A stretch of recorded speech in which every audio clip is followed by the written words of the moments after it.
जय श्री कृष्ण। श्री हरिवंश पुराण के विष्णु पर्व का 73वां अध्याय 73। इंद्र और श्री कृष्ण जयंत और प्रद्युम्न प्रवर और सात्यकी तथा ऐरावत और गरुण का युद्ध। वैशंपायन जी कहते हैं, जन्मेजय, तदंतर सूर्योदय के बाद 2 घड़ी बीत जाने पर महातेजस्वी श्री कृष्ण हिंसक जंतुओं का शिकार खेलने के बहाने रेवतक पर्वत पर गए। कुरुगुलभूषण भगवान श्री कृष्ण ने एक रथ पर नरश्रेष्ठ सात्यकी को चढ़ाकर और प्रद्युम्न को भी अपने पीछे आने की आज्ञा देकर जब रेवतक पर्वत पर पहुँचे तब अपने सारथी दारुक से बोले, सोम दारुक, तुम मेरे इस रथ को लेकर यहीं आधे दिन तक इन घोड़ों को काबू में रखते हुए मेरी प्रतीक्षा करो। सुशिरोमणे, मैं रथ के द्वारा ही द्वारकापुरी में प्रवेश करूंगा। दारुक को यह संदेश देकर विजय के लिए उद्धत हुए पराक्रमी बुद्धिमान भगवान श्री कृष्ण सात्यकी के साथ गरुण पर आरूढ़ हुए। जय श्री कृष्ण। कुरुनंदन राजन शत्रुसूदन प्रद्युम्न भी एक पृथक आकाशचारी रथ के द्वारा श्री कृष्ण के पीछे पीछे गए।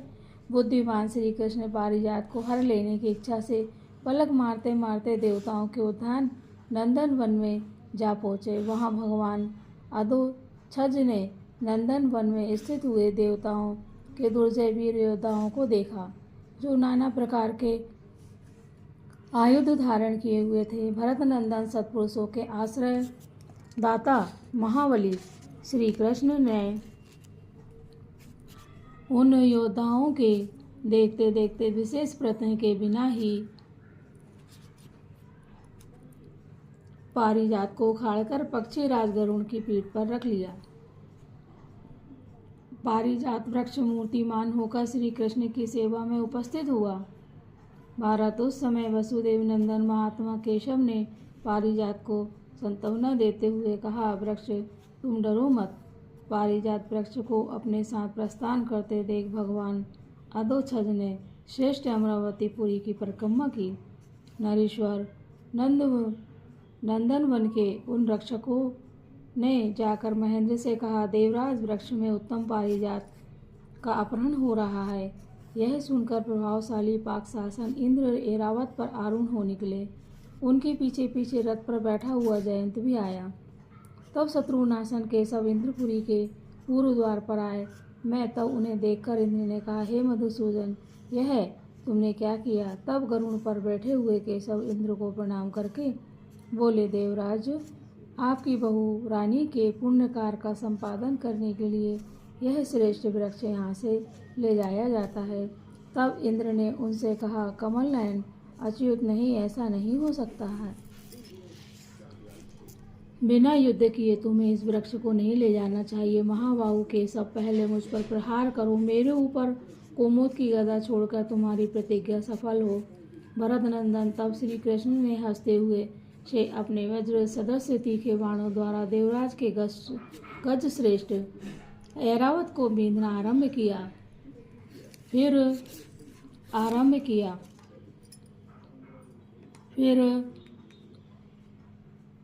वज्रधारी इंद्र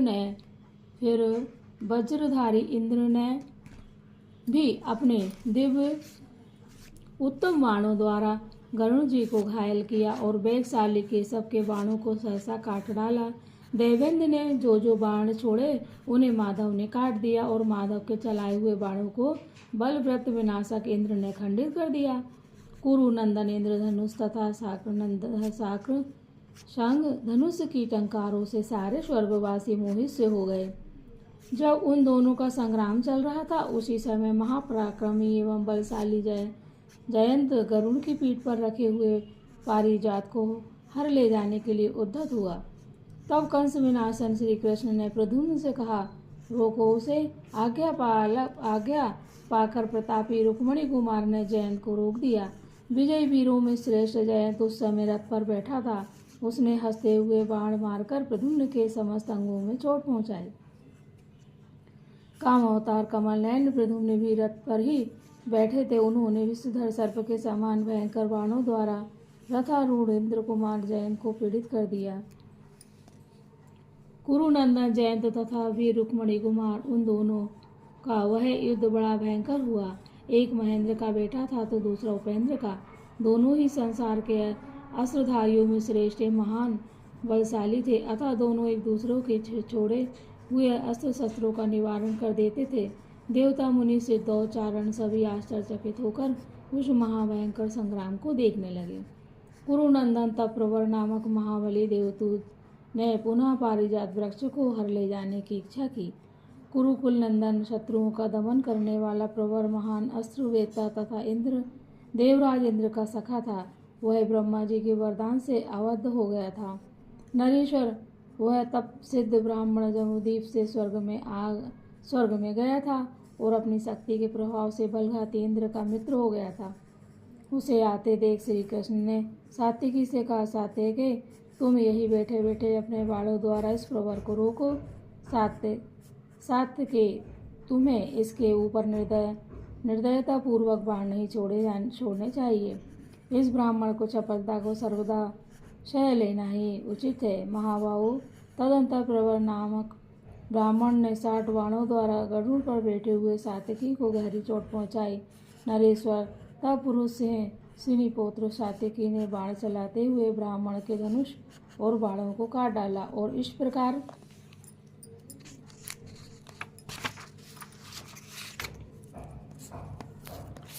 प्रकार कहा, प्रवर ब्राह्मण मेरे द्वारा मारे जाने योग्य नहीं है, अतः तुम अपने मार्ग पर डटे रहो। अपना अपराध करने पर भी ब्राह्मणों को यदुवंशी वीरावत ही मानते हैं। कुरुनंदन तब प्रवर ने हंसकर सात्विकी से कहा, मनुष्यों में शूर सात्विकी, क्षमा करने की आवश्यकता नहीं है।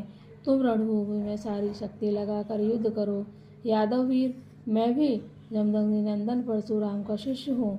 मेरा नाम प्रवर है और मैं बुद्धिमान इंद्र का सखा हूँ।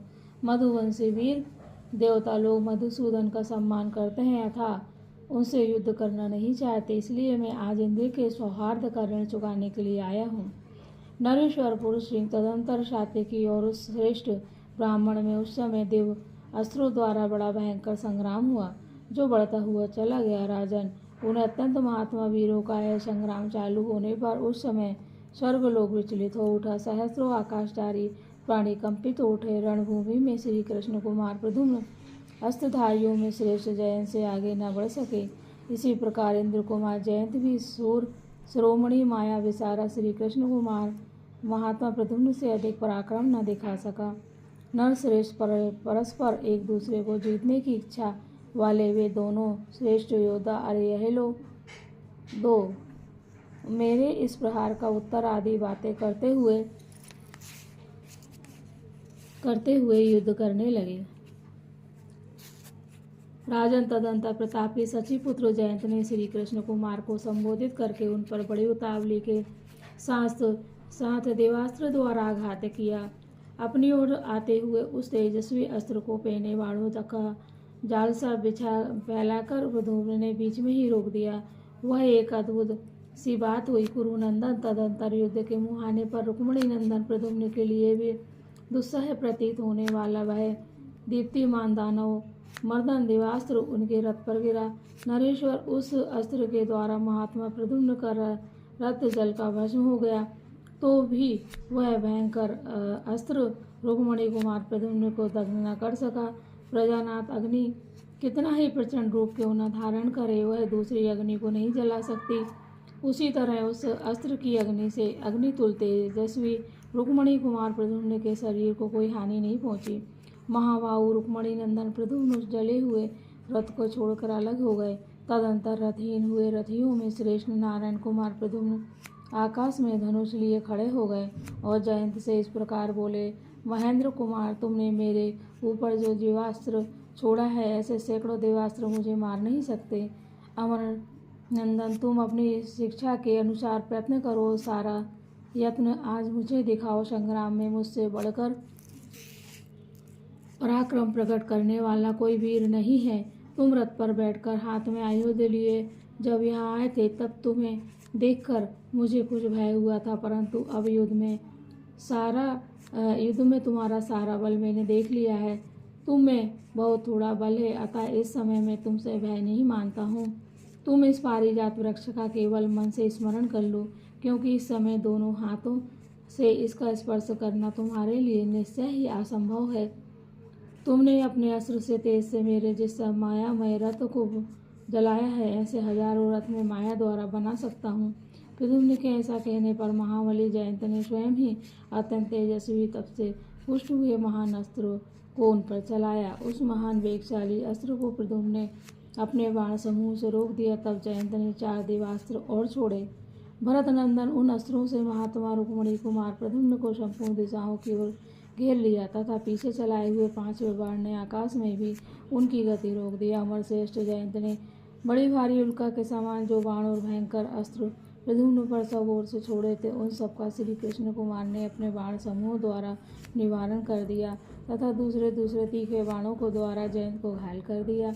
उस समय महात्मा प्रद्युम्न की स्थिरता और फूर्ति देखकर पुण्यकर्मा देवताओं ने बड़े जोर से हर्षध्वनि की, यानी कि हंसे।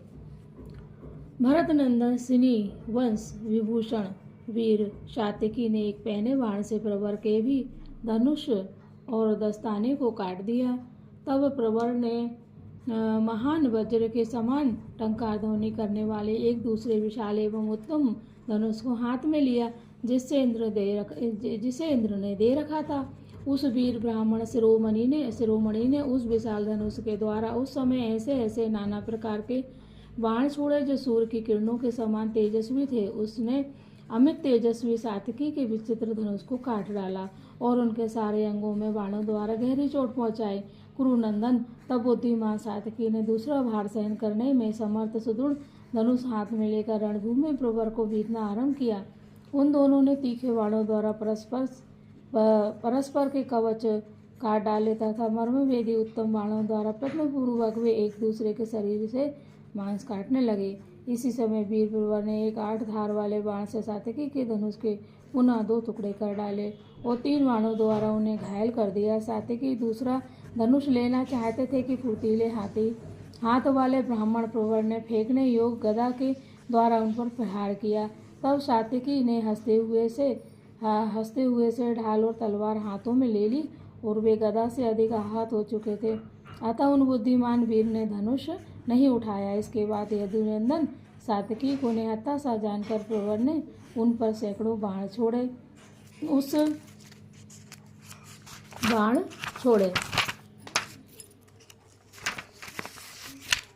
छोड़े। उस समय प्रद्युम्न ने उन्हें निर्मल आकाश के समान एक खड़ग दिया, परंतु प्रवर ने तत्काल एक भल्ले मारकर उनके खड़ग को काट डाला।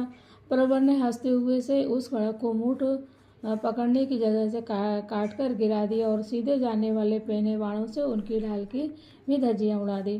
फिर उस ब्राह्मण ने शक्ति के द्वारा उनकी छाती पर आघात किया। उसके बाद वह सिंह के समान गर्जना करने लगा। उन्हें व्याकुल सा जानकर प्रवर पारिजात हड़प लेने की इच्छा से रथ के द्वारा ही गरुड़ के निकट आकर खड़ा हो गया। उस समय गरुड़ ने अपनी पंखों के वेग से प्रवर को 2 कोस दूर फेंक दिया। प्रवर रथ सहित वहां गिरा और मूर्छित हो गया। नरेश्वर तब जयंत दौड़कर वहां जा पहुंचा और गिरे हुए ब्राह्मण को सांत्वना देकर उसे शीघ्र ही रथ पर चढ़ा दिया। सात्यकी भी बार बार मूर्छित हो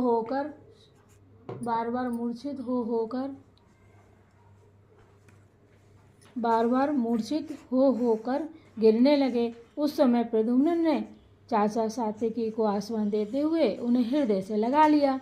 उस समय मधुसूदन श्री कृष्ण ने बाएं हाथ से उनका स्पर्श किया। उनके स्पर्श मात्र से सात्यकी की सारी पीड़ा दूर हो गई।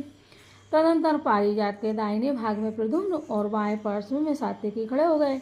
ये दोनों ही युद्ध में अत्यंत कुशल थे। भरत नंदन ने इतने में ही जयंत और प्रवर भी एक ही रथ से दौड़ते हुए वहां आ पहुंचे। उस समय महात्मा महेंद्र ने उन दोनों को से हंसकर कहा, तुम दोनों किसी तरह गरुड़ के निकट न जाना। यह पक्षियों का राजा वृंदानंदन गरुड़ बड़ा बलवान है। तुम दोनों मेरे दाएं और बाएं भाग में धनुष धारण करके खड़े हो जाओ और युद्ध करते समय मेरी ही देखभाल करो। इंद्र के ऐसा कहने पर वे दोनों वीर उनके 2 बगल में खड़े हो गए। और देवराज इंद्र तथा श्री कृष्ण का युद्ध देखने लगे। तदनंतर इंद्र महान वज्र के समान शब्द करने वाले बाणों तथा बड़े बड़े अस्त्रों द्वारा गरुड़ के सारे अंगों में चोट पहुंचाने लगे। तब उनके उन बाणों को कुछ भी न गिनते हुए शत्रुओं का दमन करने वाले प्रतापी वीर विंता नंदन गरुड़ इंद्र के हाथी ऐरावत की ओर बढ़े। राजन, वे बलवान हाथी और पक्षी सहसा एक दूसरे के साथ जूझने लगे। वे दोनों ही बल पराक्रम से संपन्न, महान प्राण शक्ति से युक्त और दुर्जय थे। उस समय गर्जन करते हुए गजराज रेवत ने अपनी सूंड पर गहरा आघात किया। इसी प्रकार उत्कट बलशाली विंता नंदन गरुड़ ने तीखे नख रूपी अंकुशों और पंखों से इंद्र के हाथी पर चोट की। घड़ी तक हाथी और पक्षी में महान युद्ध हो रहा, जो जगत के लिए आश्चर्यजनक और दर्शकों के लिए भयावह था। भारत महाबली गरुड़ ने नख रूपी अंकुशों के द्वारा विकराल प्रतीत होने वाले अपने पैर से ऐरावत के मस्तक पर प्रहार किया। जन्मेजय उस प्रहार से पीड़ित हो ऐरावत स्वर्ग से नीचे इस जम्बूद्वीप में पर्वत श्रेष्ठ पारियात्र पर गिर पड़ा। महाबली इंद्र करुणा, सौहार्द तथा साथ न छोड़ने के लिए पहले की हुई प्रतिज्ञा के कारण भी उस गिरे हुए हाथी को छोड़ न सके।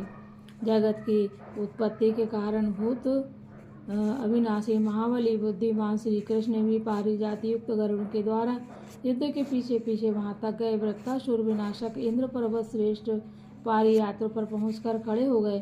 क्रुशेष ऐरावत के सुस्ता लेने पर इंद्र और श्री कृष्ण का यह महान युद्ध पुनः बढ़ चला। दोनों ओर से एक दूसरे पर तेज किए हुए रत्न युक्त एवं विषधर सर्पों के तुल्य भयंकर बाणों के प्रहार होने लगे। राजा नरेश्वर, तदंतर वज्रधारी इंद्र ने ऐरावत शत्रु गरुड़ पर बारंबार वज्र तथा अश्वनिका का प्रहार किया। अवध एवं बलवानों में श्रेष्ठ पक्षी राज गरुड़ ने इंद्र के उन वज्र और अश्वनी द्वारा किए गए प्रहारों को नैसर्गिक शक्ति तथा तपस्या के बल से सह लिया। उन कश्यप कुमार गरुड़ ने अपने भाई देवराज इंद्र के वज्र और अश्वनी का मान रखते हुए प्रत्येक प्रहार पर अपनी एक एक पांख तोड़कर गिरा दी। राजन, गरुड़ के आक्रमण करने पर वह पारियात्र पर्वत सब ओर से बिखरकर धरती में धंस गया। श्री कृष्ण के भारी भार से वह पर्वत आर्तनाद सा करने लगा। तब अधोजज श्री कृष्ण ने उसकी ओर देखा। उस पर्वत का कुछ ही भाग धरती के ऊपर शेष रह गया था। यह देख सबके सृष्टा लोग भगवान श्री कृष्ण उस पर्वत को छोड़कर गरुड़ के द्वारा आकाश में खड़े हो गए और उस समय प्रद्युम्न से बोले, महाबाहु, यहाँ से द्वारका जाकर मेरे तेज और बल का आश्रय ले दारुक सहित मेरे रथ को शीघ्र यहाँ से ले आओ। मानंद, यहाँ भैया बलभद्र तथा कुकुरवंश के अधिपति राजा उग्रसेन से कह देना कि कल इंद्र को जीत कर मैं द्वारकापुरी को आऊँगा। भरत तब अपने पिता से सब बहुत अच्छा कहकर प्रभावशाली धर्मात्मा प्रद्युम्न द्वारका में गए और यादव राज उग्रसेन तथा बलराम दोनों से उनका यथावत संदेश कहकर वे दारुक के द्वारा जीते गए रथ पर आरूढ़ हो घड़ी भर में फिर उस स्थान पर लौट आए। जय श्री कृष्ण। राधे राधे। इस प्रकार श्री महाभारत के खिलभाग हरिवंश के अंतर्गत विष्णु पर्व में पारिजात हरण के प्रसंग में श्री कृष्ण और इंद्र का युद्ध विषयक 73वां अध्याय पूरा हुआ। श्री कृष्ण गोविंद हरे मुरारी, हे नाथ नारायण वासुदेव, ओम देवकी सुत गोविंद वासुदेव जगतपते, देहि मे तन्यम कृष्ण त्वामहे शरणम गता। हे श्री कृष्ण भगवान, हे राधा रानी, हम सभी प्राण को सुनने वाले, बोलने वाले, दूरों तक पहुँचाने वाले, सबकी मनोकामनाएं पूरी करें, सभी की अभिलाषाएं पूर्ण हो। हे श्री कृष्ण, हम आपकी शरण में हैं। सभी को श्रेष्ठ संतान प्रदान करें, गर्भवती स्त्रियों को भी श्रेष्ठ संतान प्राप्त करें, सबकी वंश वृद्धि हो, जो भी चाहते हो। जय श्री